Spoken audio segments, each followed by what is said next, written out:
എല്ലാ അവയവങ്ങൾക്കും ദാനം ചെയ്യാൻ സമ്മതം. അതാണ് നമ്മൾ ഏറ്റവും എപ്പോഴും ഹൈലൈറ്റ് ചെയ്യേണ്ടത്.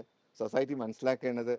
ഒരു സ്വന്തം സഹോദരൻ, ആക്ച്വലി അവരുടെ സഹോദരിയാണ് ഇത് ഏറ്റവും കൂടുതൽ ഇനിഷ്യേറ്റീവ് എടുത്തത്.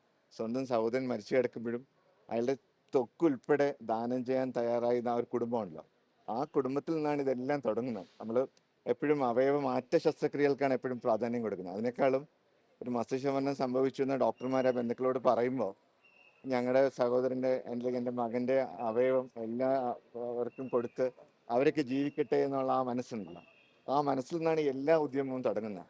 അപ്പോൾ ഇവരിങ്ങനെ നമ്മുടെ അടുത്ത് 2 പ്രാവശ്യം, കാരണം ആക്സിഡൻറ്റ് സംബന്ധിച്ചിട്ടുണ്ടെങ്കിൽ 7 ദിവസത്തോളമായി വെന്റിലേറ്ററിൽ. നമ്മൾ ന്യൂറോ സർജറി കഴിഞ്ഞു, എന്നിട്ടും റിക്കവർ ആയിരുന്നില്ല. അപ്പോൾ നമ്മളിങ്ങനെ ആപ്നിയ ടെസ്റ്റ് ചെയ്ത് കൺഫേം ചെയ്യാൻ തീരുമാനിച്ചപ്പോൾ അവരതിന് സമ്മതിക്കുകയും ആപ്നിയ കഴിഞ്ഞ് ബ്രെയിൻ ഡെത്ത് കൺഫേം ചെയ്യണം. അവർ പറഞ്ഞ് നമ്മുടെ എല്ലാ അവയവങ്ങളും, കോർണിയ, സ്കിൻ, ലങ് എല്ലാം തരാമെന്ന് പറയാം. അങ്ങനത്തെ ഒരു മനസ്സ്.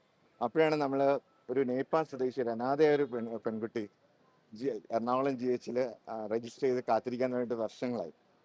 ഏകദേശം 1 വർഷത്തോളം. അപ്പോൾ എറണാകുളം GH ട്രാൻസ്പ്ലാന്റ് ലൈസൻസ് കിട്ടി. നമ്മൾ അവരെല്ലാവരും ട്രെയിനിങ് സജ്ജരാക്കി, എല്ലാ ഫെസിലിറ്റീസും ഒരുക്കി. അപ്പോൾ ഞങ്ങൾക്കൊരു നിയമക്കുരുക്കുണ്ടായി. അതായത് വിദേശികൾക്ക് അവയവം കൊടുക്കണമെങ്കിൽ ഇന്ത്യയിലെ ഒരു സ്വീകർത്താവും റെഡിയാകരുത്. അതായത് ലാസ്റ്റ് ഓപ്ഷനാണ് വിദേശികൾ.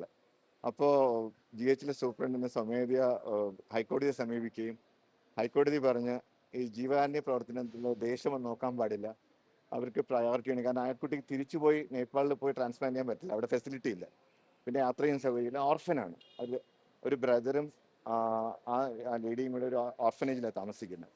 അവർക്ക് എല്ലാ പ്രയോറിറ്റിയും മറികടന്ന് ആ നെക്സ്റ്റ് കിട്ടുന്ന ഓർഗൻ അവർക്ക് കൊടുക്കണം എന്നൊരു ഡയറക്ഷൻ ഹൈക്കോടതിയിൽ നിന്നുണ്ടായി. അങ്ങനെയാണ് ഇന്നലെ ഞങ്ങൾ ഫസ്റ്റ് ഈ O പോസിറ്റീവ് ഹാർട്ടാണ്.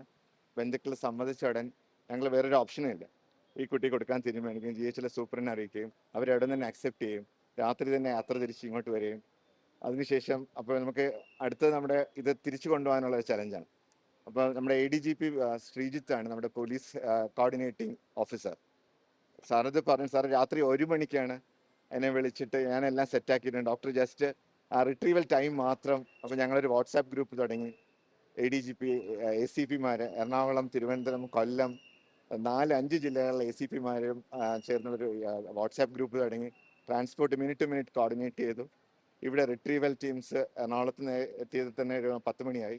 ഒരു 10:30 റിട്രീവൽ സ്റ്റാർട്ട് ചെയ്തു. ഇപ്പോൾ നിങ്ങൾ പറഞ്ഞ പോലെ ഒരു ഏകദേശം 2 മണിക്ക് ഹാർട്ട് വെളിയിലായി, 2-2:15 ആകുമ്പോൾ ലിവർ വെളിയിലായി. ഇനി അടുത്തൊരു 15 മിനിറ്റ്സിൽ കിഡ്നി വരും. ഇത് എല്ലാ ട്രാൻസ്പോർട്ടും കോർഡിനേറ്റ് ചെയ്യുന്നത് കേരള പോലീസാണ്. കേരള പോലീസ് ബൈ റോഡും ബൈ എയറും എല്ലാം ട്രാൻസ്പോർട്ടഡായി. പിന്നെ ഒരു കാര്യം കൂടെ എനിക്ക് പറയാനുള്ളത്, ഈ ഹെലികോപ്റ്റർ സർവീസ് പൂർണ്ണമായിട്ടും സൗജന്യമായി ഗവൺമെൻറ്റിൻ്റെ ആഭ്യന്തര വകുപ്പിൻ്റെ കീഴിലുള്ള ഹെലികോപ്റ്ററാണ്. നമ്മൾക്ക് ഓർഗൻ ട്രാൻസ്പ്ലാന്റിന് വേണ്ടി 15 മണിക്കൂർ ഗവൺമെൻറ് ഉത്തരവിലൂടെ പുറപ്പെടുവിച്ചിട്ടുണ്ട്. അതുകൊണ്ട് 15 മണിക്കൂർ ഞങ്ങൾക്ക് ഒരു മാസം ഉപയോഗിക്കാം ഓർഗൻ ട്രാൻസ്പ്ലാന്റ് റിലേറ്റഡ് ആക്ടിവിറ്റീസിന് വേണ്ടി.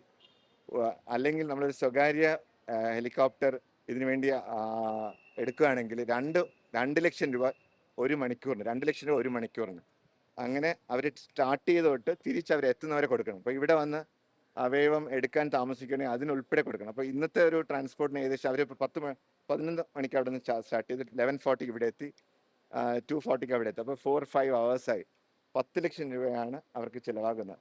അതിനേക്കാളും എല്ലാം ഉപരി ഈ സംവിധാനം, സർക്കാർ സംവിധാനം എത്ര എണ്ണയിട്ട യന്ത്രം പോലെ പ്രവർത്തിച്ച് അവയവങ്ങൾ കേടുകൂടാതെ എല്ലാ ആശുപത്രികളിലും എത്തിക്കാനും, ഇതിനെല്ലാം ഞാൻ എപ്പോഴും പറയുന്നത്, ഇതിനെല്ലാത്തിനും നമ്മൾ കടപ്പെട്ടിരിക്കേണ്ടത് യെസ് ടു ഡൊണേഷൻ. അതായത് ഞങ്ങൾ സമ്മതമാണ് ഞങ്ങളുടെ ബന്ധുവിൻ്റെ അവയവം നൽകാൻ. അപ്പോൾ നമ്മുടെ കേരള സമൂഹം ഒന്നാകെ ആ കുടുംബത്തിനോട് കടപ്പെട്ടിരിക്കണം. സ്വീകർത്താക്കളും നമ്മളും എല്ലാവരും ആ കുടുംബത്തോട് കടപ്പെട്ടിരിക്കണം. അതാണ് എൻ്റെ ഒരു അപേക്ഷ.